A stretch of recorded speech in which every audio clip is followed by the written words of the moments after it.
Good evening, everyone. Welcome to Main Point. Thank you guys for coming out tonight. Thank you all for joining us online. We're grateful to be back and to be able to have this time of fellowship as men of faith. We invite you to join us tonight and to join in this time of fellowship and sharing. And we're excited to hear what Tony has on his heart tonight. So without further ado, I introduce to you Tony Sheehan. God bless you, brother. Mind if I open up in a word of prayer? No, that's fine. Lord Jesus, we give you praise, honor, and glory. Thank you again for another wonderful night. Lord, we thank you for all the good things that you're doing in our lives, for every blessing, Lord, from above. Thank you for the gift of life and salvation, and for each one of these men here today, and for all of our listeners online, Lord. We just pray your blessing over each and every one. Lord, please continue to lead, guide, and direct our every step. We ask all this in Jesus' name tonight. Amen. I just want to say real quick before I turn it over to Tony, there's a whole bunch of people that joined Main Point this last week or two. Just want to say we welcome you. We thank you so much for joining. We invite you to join us each week, and please share this with your friends. We are so grateful to have this platform of opportunity to share of God's goodness and of the experiences of our lives, to be able to testify to God's goodness. So thank you all so much. We welcome you. Tony? Okay, hi guys. Hey. Floyd asked me, I'm going to say 2 months ago-ish, to speak again. I spoke once before, but he asked me to share my testimony and talk about missions in Kensington. So I'm going to start with my testimony. Normally when people talk about their testimonies, it's, I was born, I met Jesus at some point, and that's the end of it, essentially. Testimonies can be about anything. You can testify about stuff Jesus did in your life that isn't when you met him. So I'm going to give you a brief who I am, because some of you guys have no idea who I am other than the guy who comes here, and you don't know anything else about me. I was born in Akron. Actually, I was born in Ephrata, and we lived here for like 3 months. Then we moved to Akron. I was abused growing up. I ran away from home. I attempted suicide. I got kicked out of my house before I graduated high school, and I don't know why my parents treated me the way they did. I tried to be the good child. I have an older and a younger brother. Few quick examples were like when I'm horrible with ages, so I'm just going to guess, and you don't know the difference anyway. I'll say I was 8, maybe I was 10.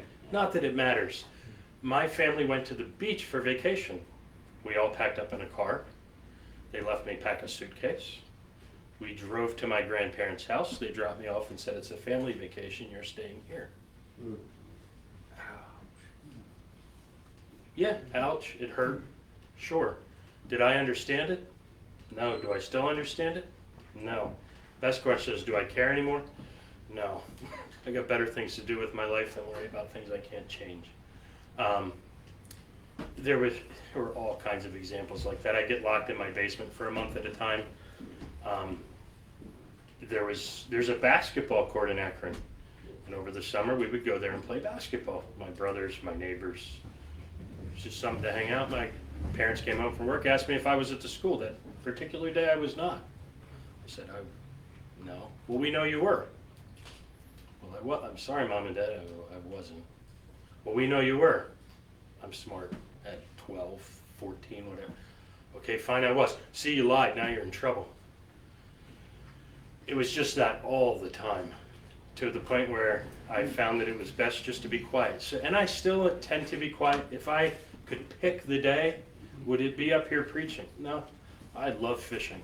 I love fishing all by myself. Mm-hmm. It's peaceful. Mm-hmm. I get a chance to talk to God, but nobody bothers me.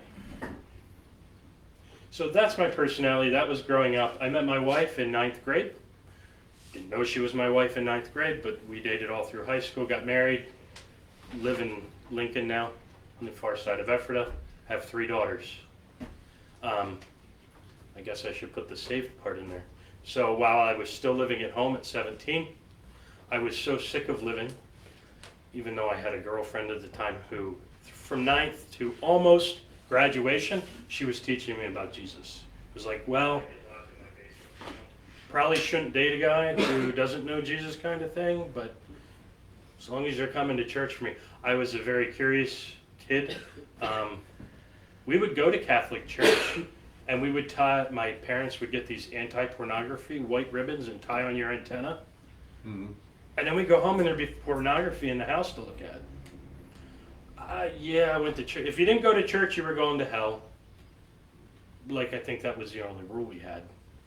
So I went to church, but I was so confused. Dinosaurs, my brother liked dinosaurs. It didn't make sense to me. Don't have pornography, we have pornography. Beat your kids, treat your kids like crap, but Jesus loves you. Like, it just, all kinds of things didn't add up. I know I used with curve and bumper sticker statements.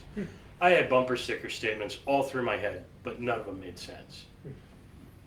My wife, girlfriend at the time, was, yeah, we can maybe date if you come to church with me. I'll go to church. I was looking for answers anywhere. This was what she kept pointing me to. And serious questions in life, I found that this has all the answers. I truly believe it. Now, back then it was like, well, let's see. Well, how does this work? If you take the time to look, the answer's here.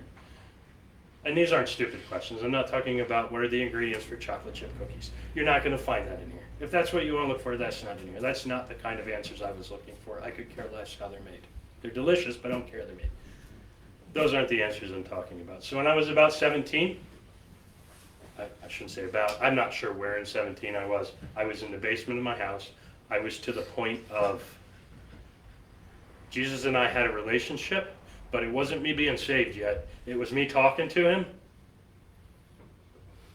But there wasn't any real talking back verbally. Like, I was getting answers here, but I told him if my parents mess with me again, touch me again, screw with me again, I'm going to kill them. And it wasn't me being tough. It wasn't my, oh, look how strong I am. It was like, I'm going to kill them. And it wouldn't have bothered me a bit to do that. That's where I was. So the last 2 months I lived at home, my parents never bothered me. I didn't tell them that. I'm like, somebody's listening. Something's making sense because this isn't normal. Then they asked me to leave the house and be out before I graduated. I left. I was in the basement of my home about a week before I left, which is where I spent a whole lot of time being grounded, was in the basement. And I just told God, like, I'm either done or you're real. I'll follow you at this point. And that's the night I got saved. Don't ask me what happened, other than I know it happened. That's when I got saved. So that's my testimony, really short. Wanted to make that short for a reason. I wanted to give you a different testimony where I think some scripture and some lessons where I learned a different lesson from God. So that was 1990, I graduated in 94, so that would have been 94, 93. I met my wife in 1991. I'm 40, almost 48. Let's jump ahead to 2012. I've been walking with the Lord, growing. I've made some babies, some daughters. I still don't have this down pat. But I think I got a pretty good start. And I loved missions. Don't ask me why.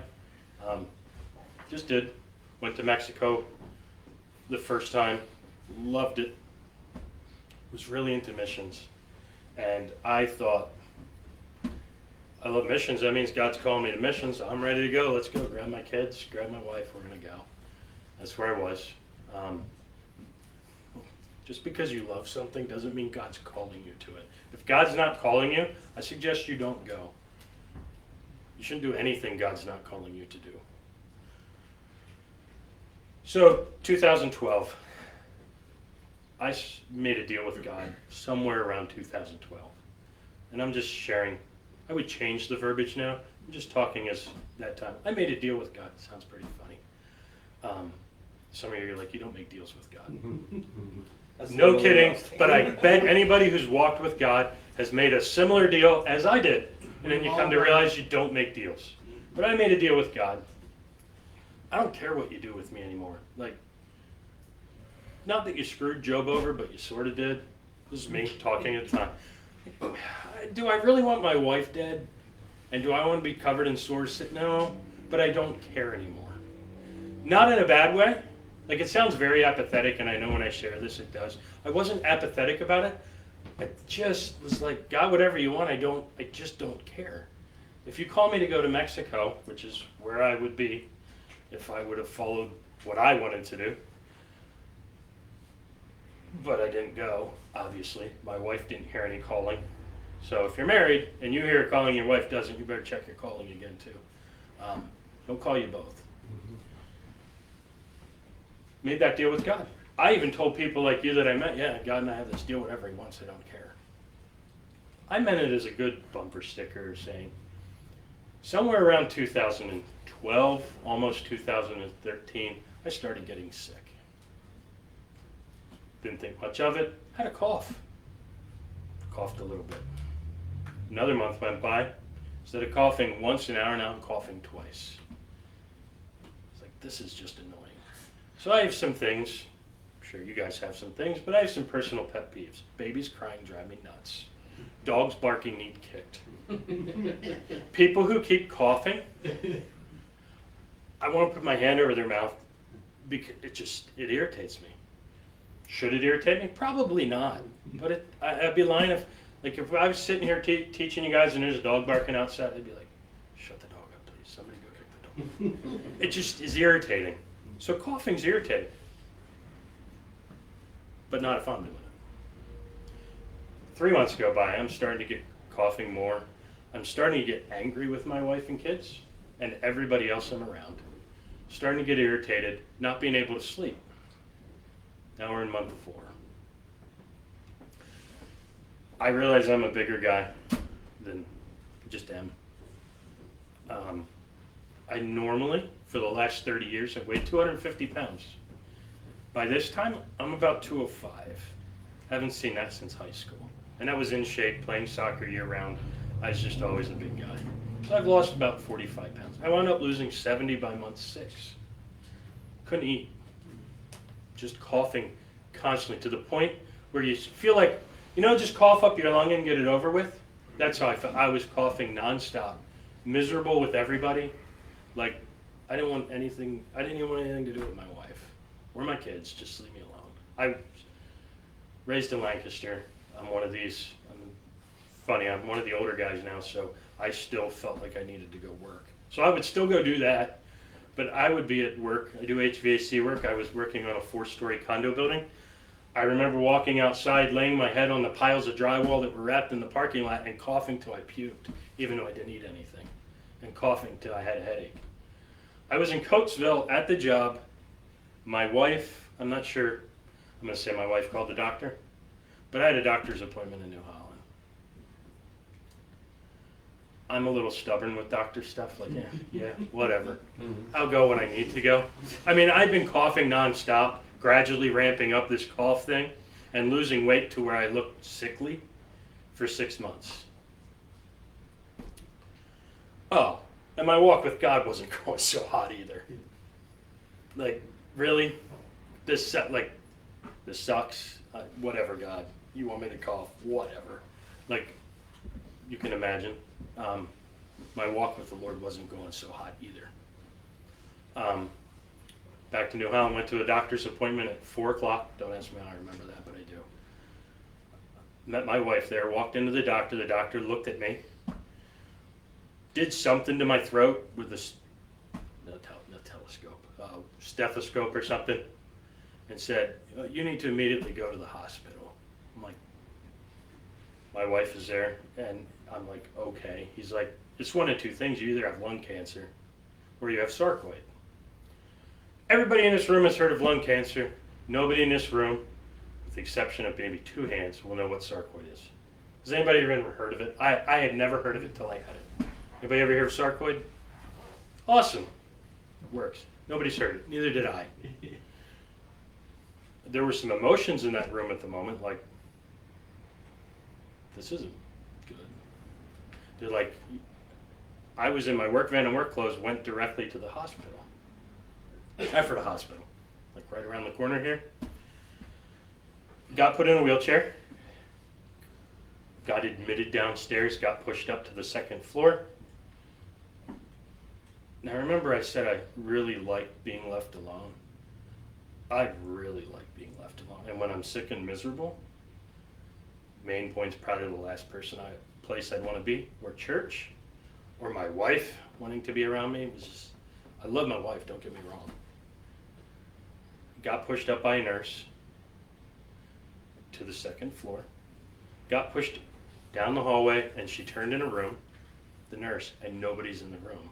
And in my mind, not out loud, I went, yes. Like of all the, yes. As soon as I said yes, this is like, I can't share the story in real, as soon as I'm like, yes, and was like, nice. Because every time you go to the hospital, there's 2 beds in every room. There just is. Never had a room by myself. Not that I've been there that much. She backs it up and goes, oh, sorry. Wheels sideways into the next room, and I can hear a guy coughing. You're laughing. I'd like to share stories exactly as they were, but I'll just use abbreviations. I literally said out loud, SOB, as I'm going through the doorway. As soon as I say that, God doesn't talk to me often. He talks to me in His Word where I know it's Him, but not a voice. A voice in my head, not even I say in my head, it was God's voice. I've heard it a few times in my life. Said, I thought you told me I could do with you whatever I wanted to.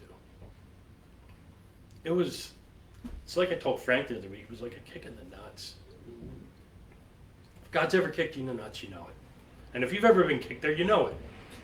That's what God did. And I'm like, you ever bite your tongue? Like, yeah, whatever, Dad. Mm-hmm. You're right. I'm wrong. Uh-huh. I didn't fall to my knees thanking God for this. Remember, I'm not in good shape at all. Really not in good shape. So I get put in my bed, and of course, I open the Holy Scriptures and start reading and reciting verses. That's sarcasm. That didn't happen at all. I sat there stubborn. Like, this guy just keeps coughing and coughing and coughing. Realize I'm doing the same thing, but he is ticking me off. Doesn't make a whole lot of sense, but a whole day went by. I didn't say a word to this guy. If you haven't figured it out yet, Steve Hayes is the guy laying in the bed beside me.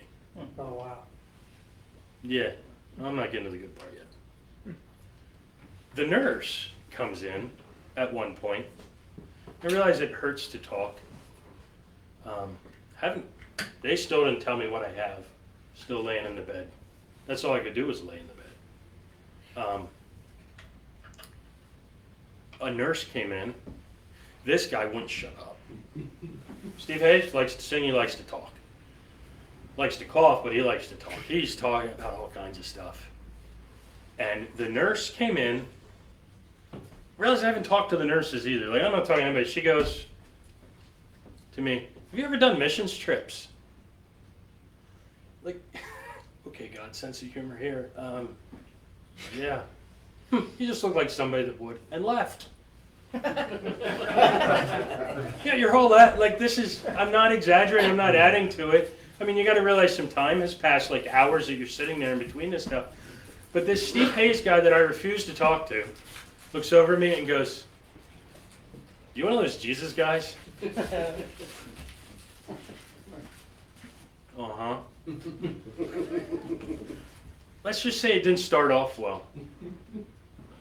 But I was in the hospital for 7 days. I've so far the story's up to day 1.5. Day 2, day 3, day 4 I have surgery. Day 2, day 3, up to day 4. I shared Jesus with him 18 hours a day. I finally said, God, you're right. Whatever you want. And Steve had questions. And Steve had more questions. And he had lots of questions. And I don't say I'm going to bore you, but you can use your imagination what those questions were. He knew nothing about Jesus other than Jesus. And he knew he was dying. I still didn't know what was wrong with me. he wanted to reconcile with his son and daughter-in-law. And I'm like, I'll mediate. He's like, really? I'm like, yeah. He goes, I need to work it out with them. I'm like, call him up and have him come in. That was fine. This was the night of my surgery. I say the night of my surgery. I was getting surgery, like you get prepped at 5 o'clock in the morning for surgery at 6. So let's just imagine tomorrow I'm having surgery at 5 or 6. When you guys showed up for dinner, his son and wife showed up. At 3 o'clock in the morning, we're still talking. I have like 2 hours before surgery. You're supposed to rest and all this stuff. The nurses are coming in like, I'm like, no, I really don't care about visiting hours. She's like, the nurses were like, are you okay with them here? I'm like, I'm 100% okay with them here. They left at like 3 o'clock in the morning. They weren't golfing. They weren't coughing. You're going to say what happened to Steve. Steve died 3 months after he got out of the hospital. You're going to say, did I have contact with Steve? No, not really. Did Steve get saved? I don't know. That's between him and Jesus. I would like to think that all the talking we did and praying we did and sharing and listening, that happened, but I don't know a man's heart. I just don't. Just don't. And would I like to think he's there? Am I pretty sure he's there? I'd have to say yes, but I'm not betting any money on it because I just don't know. I had surgery. I'll share that part yet too. That part, lung cancer is treatable, sarcoid is not. Lung cancer is bad, but it's treatable. Sarcoid, they don't know what it is. They don't know what causes it. And I'll share, I had sarcoid. They take a chunk out of your lung, open you up in here somewhere, pull a chunk out and test it. They're like, oh, you have sarcoid. Okay, that's great. What's that? Like, it essentially is like an irritation in the 2 tubes that go into either lung off your throat. And they swell up and shut. So when I would say I was coughing my lungs out, I literally was trying to cough my lung out.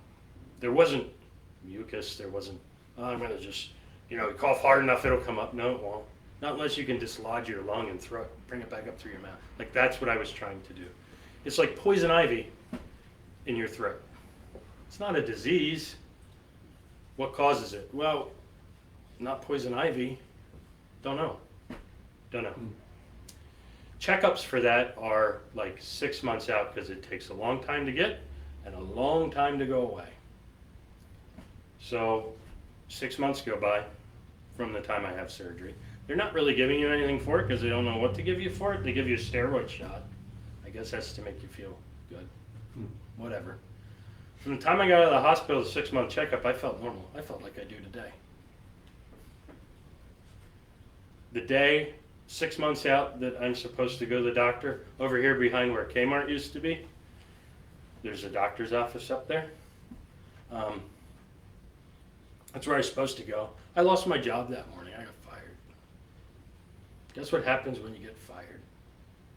Lose your insurance. You lose your insurance. So guess who's hey honey, guess what? I'm not going to the doctor. We don't have insurance. She's like, okay. She actually agreed with me. Thank you. Didn't have to go. I said, I'm going to go start job interviews. Looking for another job immediately because that's just the way I'm wired.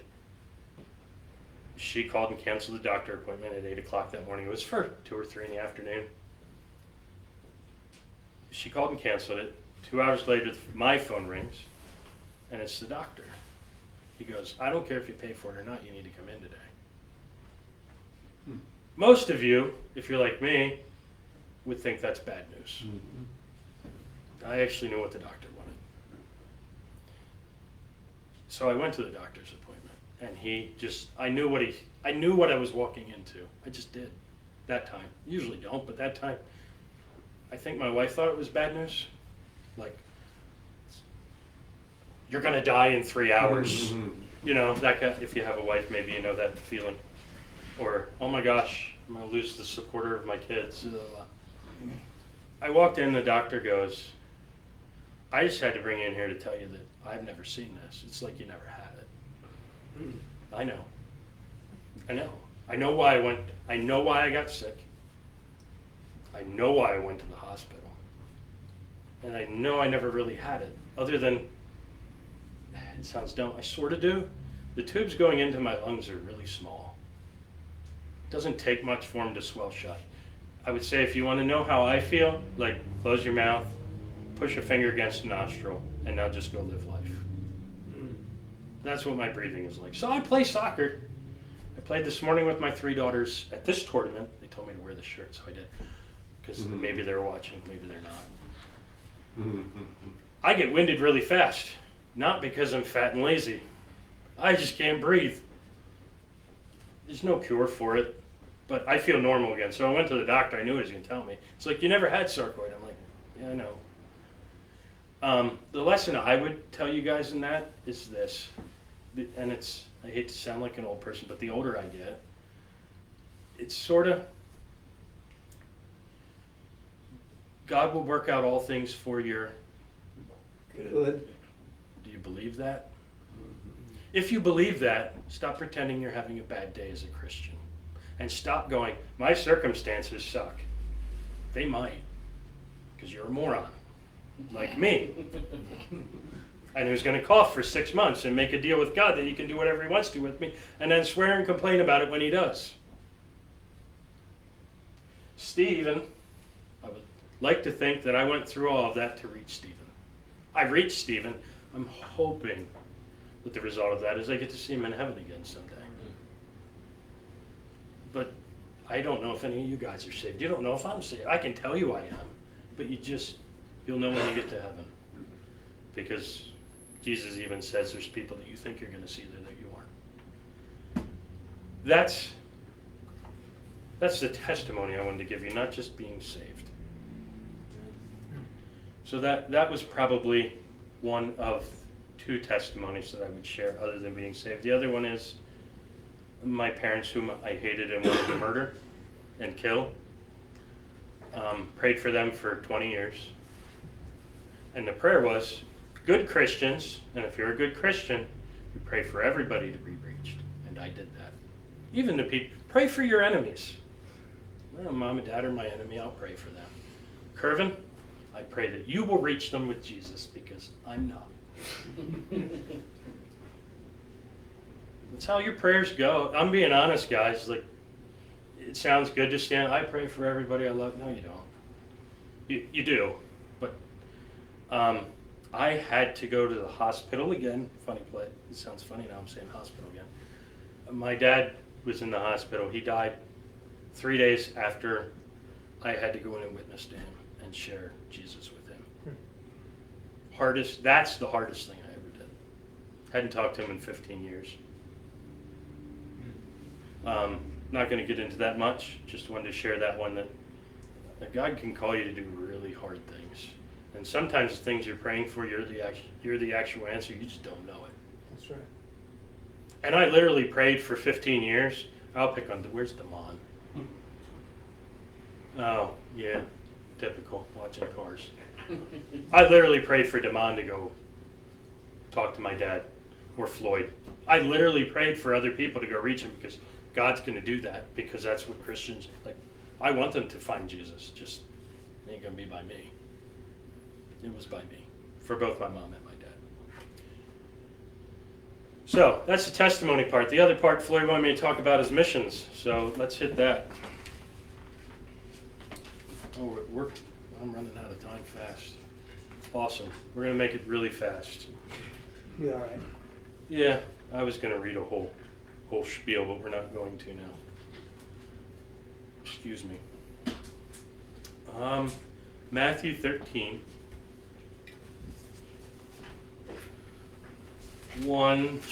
Matthew 13.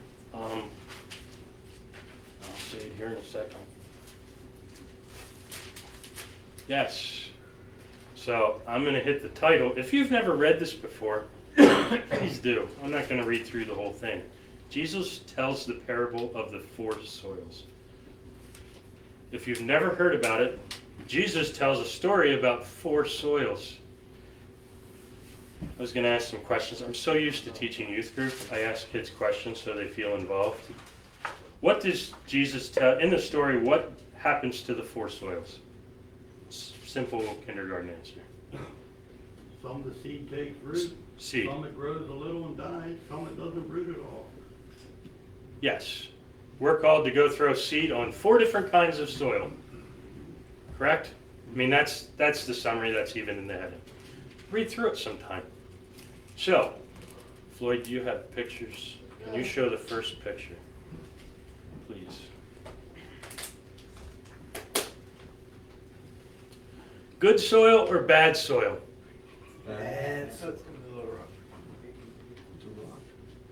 Okay, here's your choice. You know what? I'm going to treat you guys like youth group just because I'm used to it. You have to pick one or the other. If you think that's good soil, raise your hand. If you think, got one guy in the back thinks it's good soil. You got 2. There's some flowers there. Okay, who thinks it's bad? I do. Okay, so most people think it's bad. Second picture. Go ahead on that way. Here's the problem, guys, and I wish we would have read the whole thing, but we didn't. In that story, Jesus tells you to put seed on what soil? All fall. So why are you picking good from bad? Hey, I said there was flowers. I'm telling you, you don't know. You don't know Jesus describes the 4 soils, and I believe there's 4 kinds of soil. You don't know which crack it'll fall in. You don't know where you're throwing your seeds, so stop deciding. And God more or less tells you in here, I like, as I get older, rereading something, and it hits you like, you know what, God never said that. Like, I literally, well, this is going to be a Kensington. This is going to be a rocky soil day. Is it? You don't know. You have no idea if it's good soil, bad soil, rocky soil. Birds are going to come and eat it all up, and the sun's going to dry it out. How do you know? Jesus said it, so it happens. But for me to determine which one that I'm doing that day, or he says throw seed everywhere. Why would he tell you to throw seed everywhere? Because you're dumb like me. No, literally. I'm being honest. Like, he literally calls you to throw seed everywhere because you don't know where you're throwing it. Imagine if you got to pick where you threw the seed. Curvin's worth it. Here's some. Floyd's a little rocky. Gonna hold back there. Maybe that's Floyd. I have a funny feeling Floyd might be able to relate to that picture. Just maybe. Along with a lot of you guys. Imagine if we treated you like you all raised your hand in the first picture and went, rocky soil. Don't bother. Wasn't a trick question. I would have agreed with you. If I was sitting out there and Dave was giving this whatever talk, I'd have been like, yeah, that's bad soil. Idiot again. Like, we get stuff wrong. So, missions. Ecclesiastes, I know it's everybody's favorite book. Probably all have it memorized by now.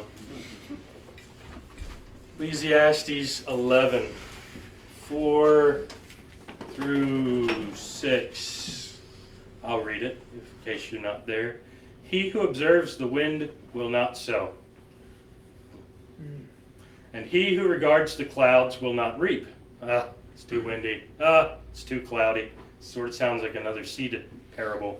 As you do not know what is the way of the wind, or how the bones grow in the womb of her who is with child, so you do not know the works of God who makes everything.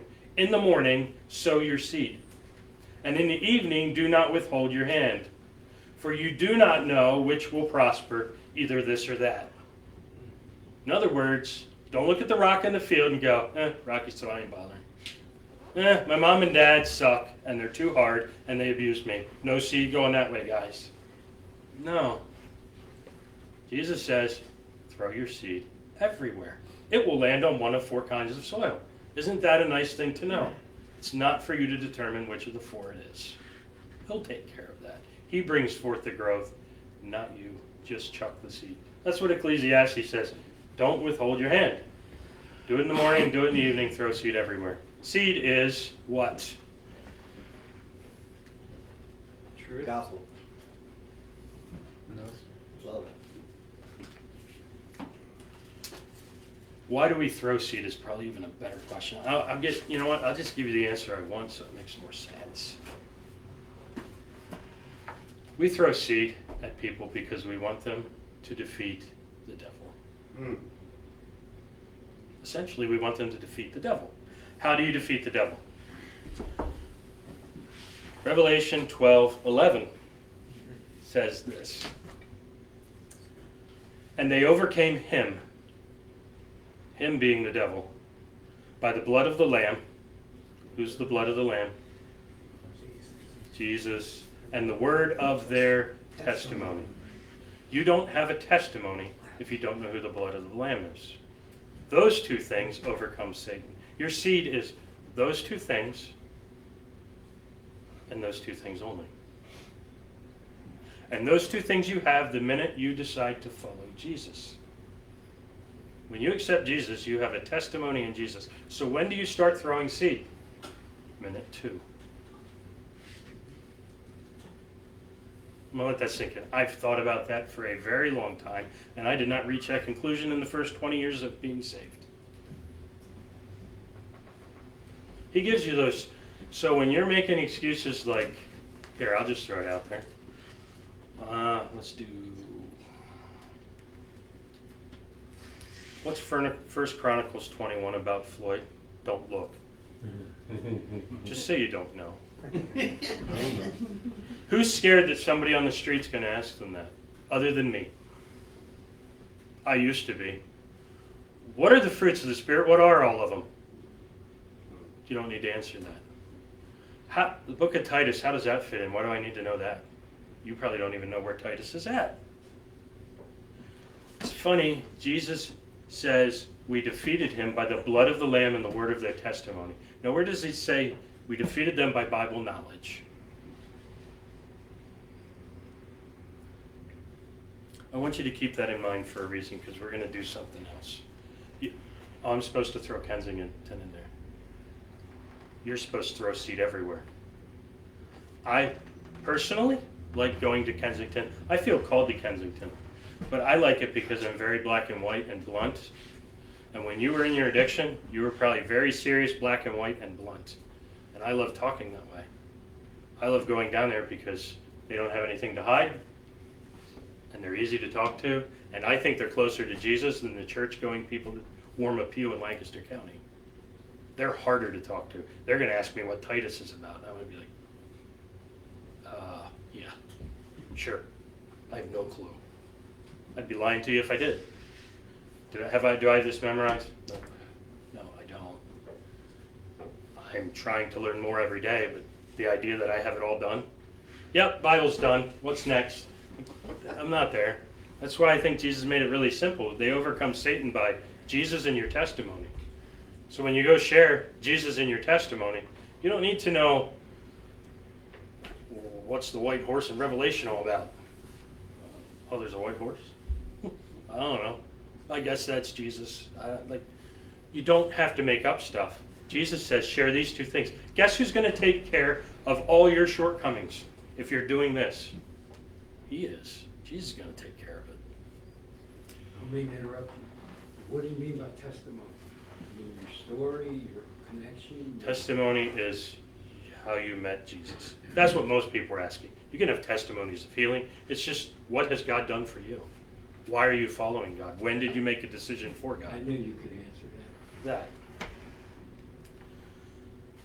Let me look at my notes real quick, guys, just to make sure I didn't miss something super important I wrote down.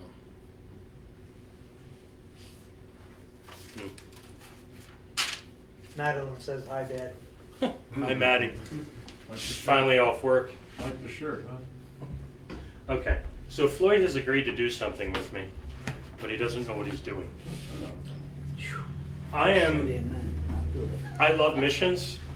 I was going to do a whole thing on what missions is. I don't even really like the word missions, if I'm being honest, and that's why I would talk about it, because it makes it sound like I do something you don't. I love going around the world and sharing Jesus. If there were Christians on Mars, I'd probably like going there too. After it gets boring after a while, maybe that's it. I like going other places. I just do. So, I did write it down. There's a verse. Let me get the verse so you guys don't think I'm making stuff up. Matthew 5:10. Blessed are the persecuted. That's a great bumper sticker. I'm sure you put that on your card. Jesus, please persecute me so I can be blessed. He says it. Blessed are the persecuted. Who's heard of the persecuted church other than me? Anybody ever heard of the persecuted church? Any idea where that's at? It surely is not Ephrata. No. Usually it's referring to China or North Korea, are the obvious ones. There's a lot in the Middle East where you don't get this. You don't have this. If you have this, more than likely you're going to be killed or thrown in jail. One of those two things. So we're going to pretend we're in China. I did this with youth group. I love it for a couple of reasons. One, it makes you realize how much you're all princesses and not guys, including myself. There's a Bible verse that also says, to whom much is given, much is required. Who here doesn't have one of these or access to one of these? So you've been given the whole thing. China, they smuggle Bibles into people. Think they smuggle this? Who thinks they smuggle this? Who thinks they don't smuggle this, other than me? You think they walk into China with this? You think it's a small version of this? You'd be wrong. Who's seen the Gideon Bible? I didn't know. That's like Psalms, Proverbs, Matthew, Mark, Luke, and John? Okay, so I'm going to be really kind to Floyd. I really want to be mean to him, but I'm going to be really kind. I was going to say that I'm going to go pretend I'm the missionary to China and you're all Chinese people. You're my last stop of 66 places I'm going to visit. Which book do you think is going to be left in here for Floyd? Titus. Good guess. I was going to say Song of Solomon, but Oh, yeah. how about Numbers? Whichever book you don't like reading, imagine if that's the only one you got. Better yet, I want to share this and then I'll come back. I've been to Nicaragua a whole bunch of times. We bought Bibles for people in Nicaragua at $15 a Bible. There were like 450 Bibles bought, not by me. When people receive them that are your age, picture yourself. Because honestly, there were guys there your age. This is the first Bible they were ever handed. They were on their knees crying that they got one. One. Their first one. That's all they got. You guys never cried that you got one of these. Me, myself included. You never cried that you had one. You bunch of princesses. I'm calling myself that. So, I'm going to be kind to Floyd. Psalms, Proverbs. I'm going to go Gideon. Psalms or Proverbs, Matthew, Mark, Luke, or John. Which one do you want a page out of?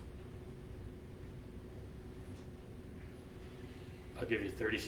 You guys can be thinking of the same thing because you'll see what's going to happen. Because you're going to be required to do the same thing Floyd's going to do. Page out of Psalms. Oh, you want Psalms? Which page do you want? You're not going to get the pick because guess what? The police are coming. And this is the only page I have time to tear out before I get arrested.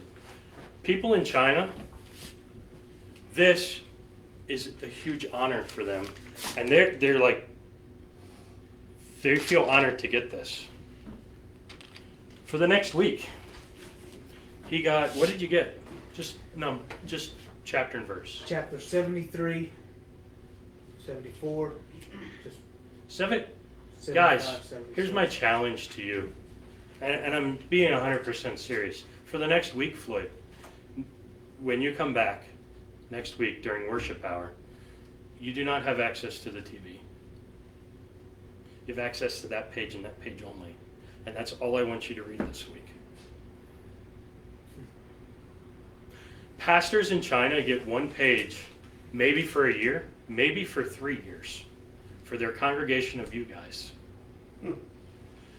Now, if he gets caught with that, he's going to go to jail. Floyd, what do you think if you were going to go to jail, would you do with that page? Read it. I will memorize that thing. So Thank you. And what would you do once you memorized it? Pass it on to somebody else. Imagine that's the only page you got. And I left you pick. Guys, there's no men's group. There's no drug support group. There's no, what's the name of the house you guys all go to? Good Sam. There's no Good Sam. There's Floyd, who is the leader of your house church, and that is it, and that page. And you guys have been praying that somebody brings that page. Now, I will give you this. The pastor probably knows Jesus died for your sins, and he's the hope that you need. You just don't have a book to back it up because it's just not there. But I'm a missionary, I smuggle this in. And because I'm going so many places, I can't give you the whole thing and not Curvin's church, so I give you a page.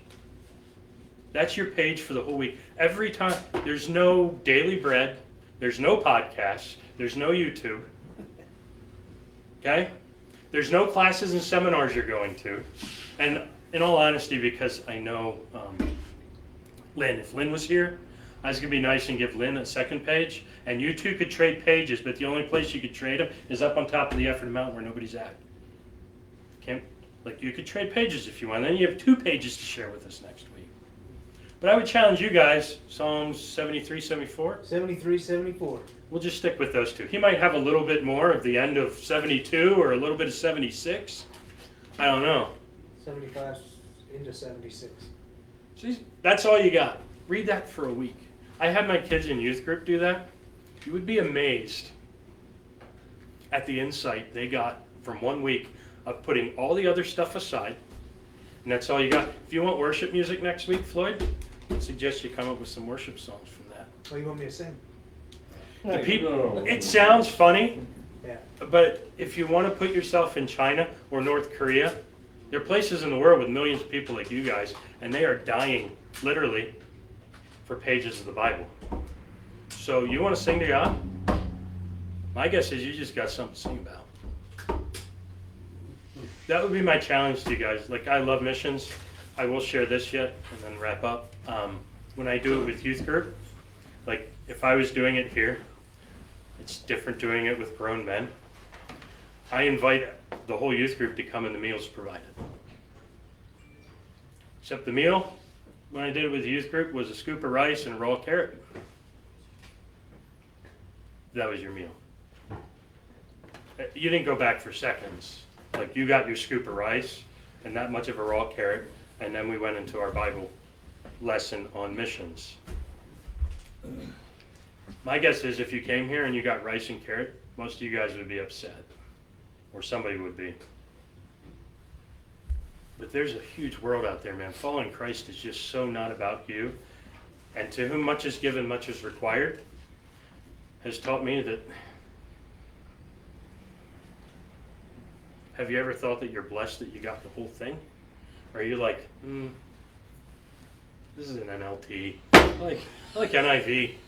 And then I need King James. What does that mean in Greek, Floyd? You're not allowed to look it up.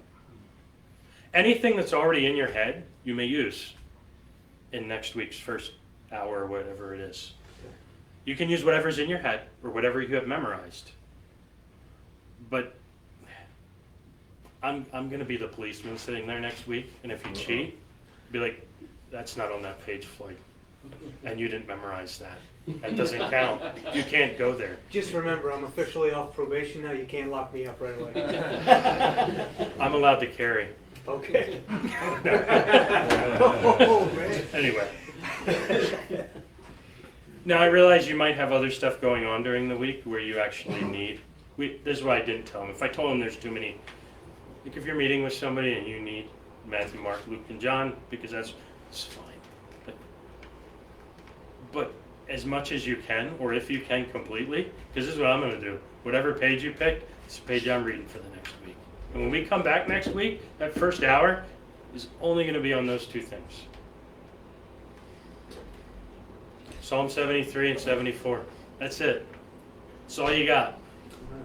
And my question to you at the end of next week, I'll ask you now is that enough?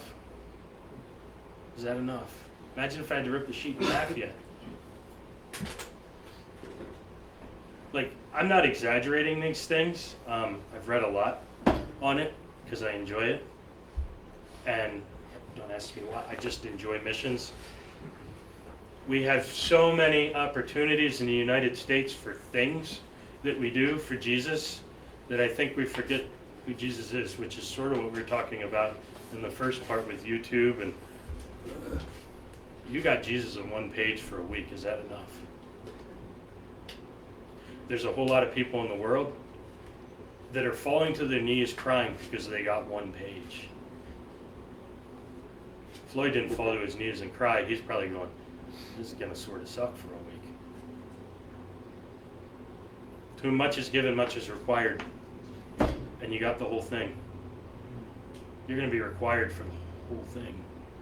Now, if Carvin would have said, oh, you know what, all I ever got was Genesis, I didn't realize it. The one book I was reading, this missionary who smuggled Bibles in met with 100 farmers who were running house churches, sort of like Floyd runs here, underground, that the police and stuff didn't know about it, and they met with him, and the missionary was so overwhelmed with what to teach, he's like, I guess I'll just do Matthew, Mark, Luke, and John, and did the 4 Gospels. And he did that for the first couple of days with the farmers, and they would have breaks, but they hid in a barn doing this. At the end of the 4th day, somehow the missionary brought up the Old Testament. And all the farmers, all of them said, what's that? He's like, well, that's the first half of the Bible. I'm like, there's 2 halves? No, you're laughing, like I get it. But this just happened. This is not 1856. This is like since 2000. It's probably 2010, 2015 in that area. He spent the next week with them going over every book of the Old Testament from memory because he didn't have it with him. Habakkuk, guys, what's that about? Let me tell you, Chinese farmers, it begins with an H. And he was a minor prophet, I think.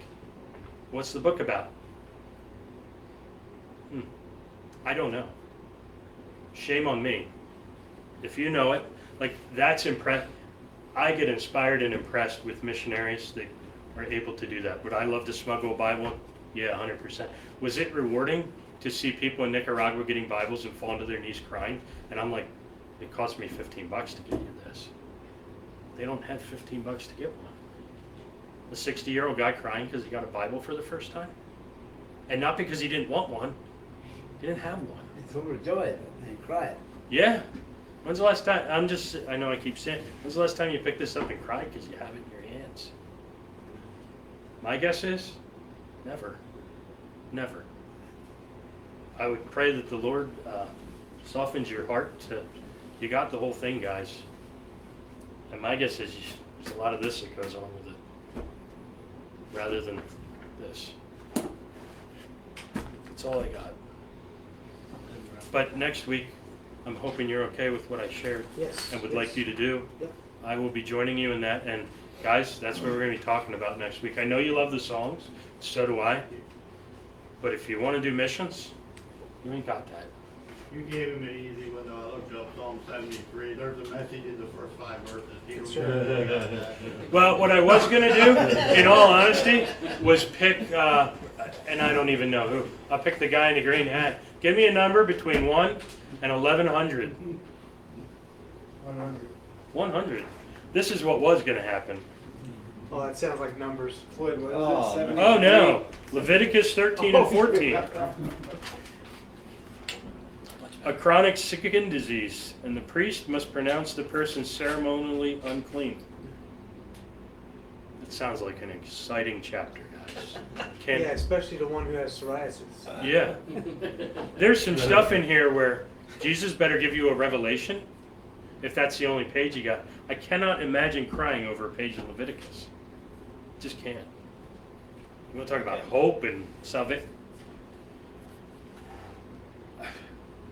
Jesus gave me a 3-pound brain for a reason. Says, be obedient. I believe Jesus is in every page of this. That's right. But he can reveal that to you. So, for 1 week, next week we're going to do Psalm 73 and 74, guys. That's it. And my guess is Floyd's going to want your participation in that. And see what the Lord reveals to you in just two. That's all you read all week. Now, guys from Restart, my guess is you have classes. Don't be like, some guy named Tony said I can't take this class because we're...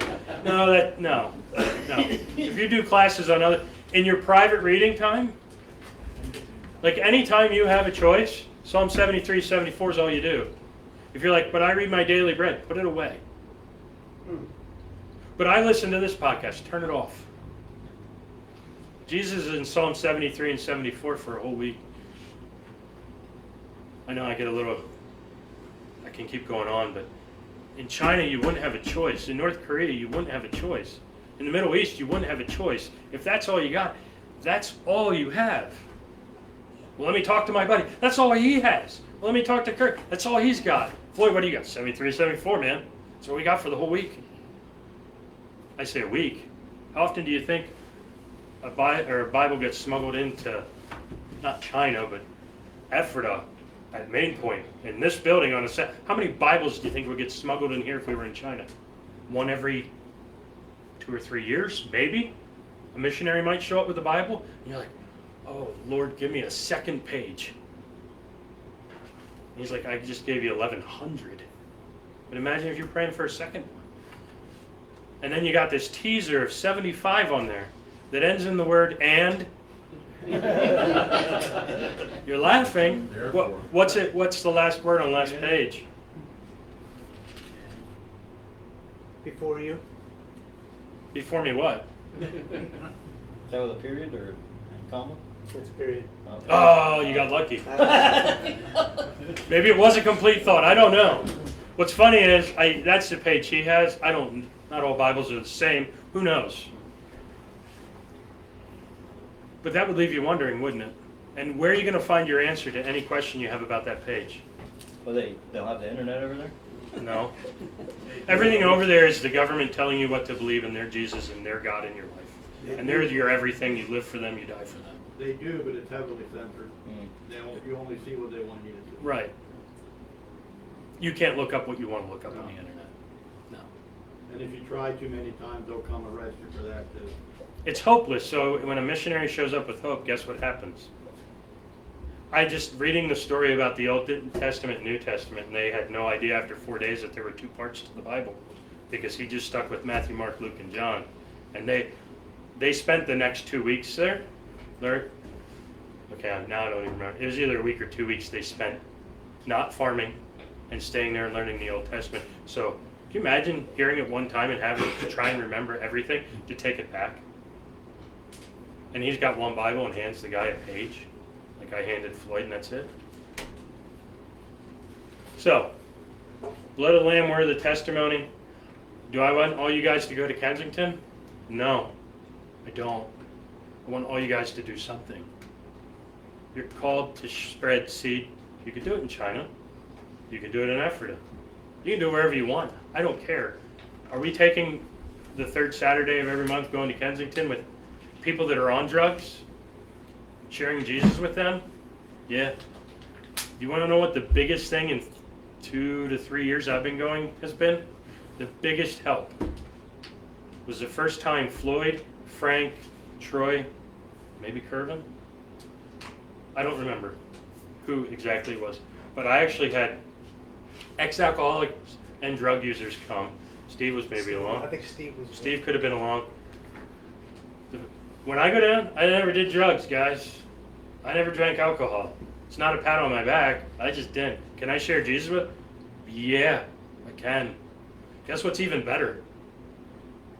When you guys come down and go, dude, I've been where you were. Steven, my best friend down there that I hope leaves, and my daughter's best friend down there, who's been living on a chair in a store behind an ice cream machine since October. He cleans the store, gets enough money for drugs, does drugs, tells me he's going to leave. He hasn't yet.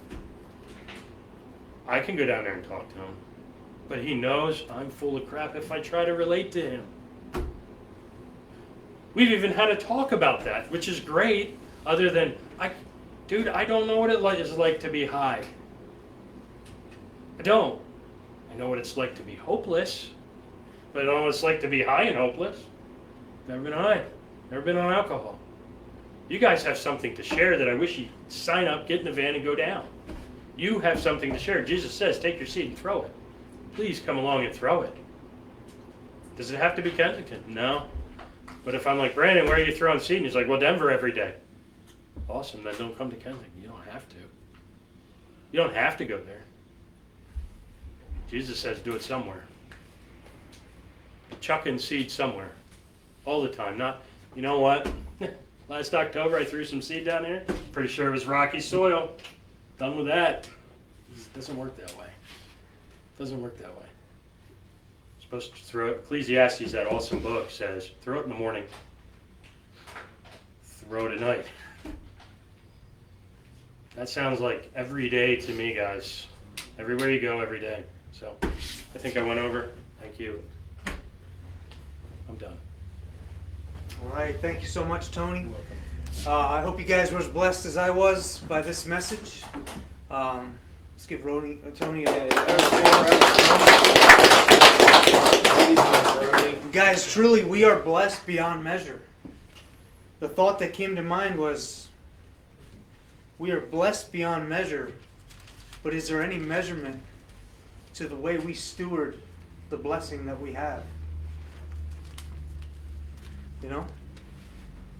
So I accept this challenge. Awesome. Appreciate it. There was a time where I did cry with this. Awesome. But I had to sit in a cell, broken, completely broken, lost everything I had to gain the only thing that I needed. When this was the only thing I had, then I cried. There was nights for hours that I would just speak to God and pray like in a real conversation, not one where I'm making petitions and begging Him for mercy, and it was just a real heart-to-heart conversation, and it was beautiful. But it took prison for me. We have the freedom to do that any moment, any time, anywhere. And we have a whole book, not just a page. Praise be to God. Let's be good stewards of the blessing that we have. This is an open invite. Guys, Kensington is every third Saturday of every month. The next one is on the 15th of July. If that's something that would interest you, if you would like to stretch yourself, to step out of your comfort zone, see me or one of the leaders, Tony, and we'll talk about it. I'd like to get a roster started for next week. It doesn't just have to stop with Kensington, though. Right out this door. And not just in the words we speak. Let them see Christ in the way we walk, in the way we handle those hard-pressed times in life. It's not always easy, but we're called to it. And I'm open to new ideas of how we can come together as men of faith and be the hands and feet of Jesus, even locally. If you guys, one of the things that was on my heart lately was maybe a couple of us on a Saturday morning go give somebody, maybe a widow or something, go give her an hour of our time to clean up around her house or something like that. You know, if you know of someone that could use our help, let me know. If that's something that interests you to be a part of, something like that, let me know.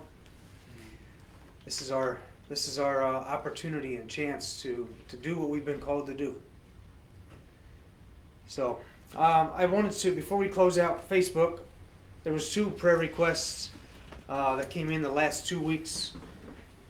I just want to let Lynette Swartz, I just want to let you know that we are lifting up your requests. We will be closing out in prayer tonight, and we'll do this. And also Kenneth Martin, we'll be praying for you and your wife. Know that we're standing in the gap for you, and we'll be praying. That being said, thank you all so much for joining us. You may have seen the announcement this week. We kind of updated our YouTube channel. Please get on there, subscribe, share this with friends, because we're very grateful to be able to to use this platform and reach the world around us, to share our experiences, our hope, and to share Jesus with a lost and hurting world. Thank you. We love you all. God bless you all. Have a great night. See you next week.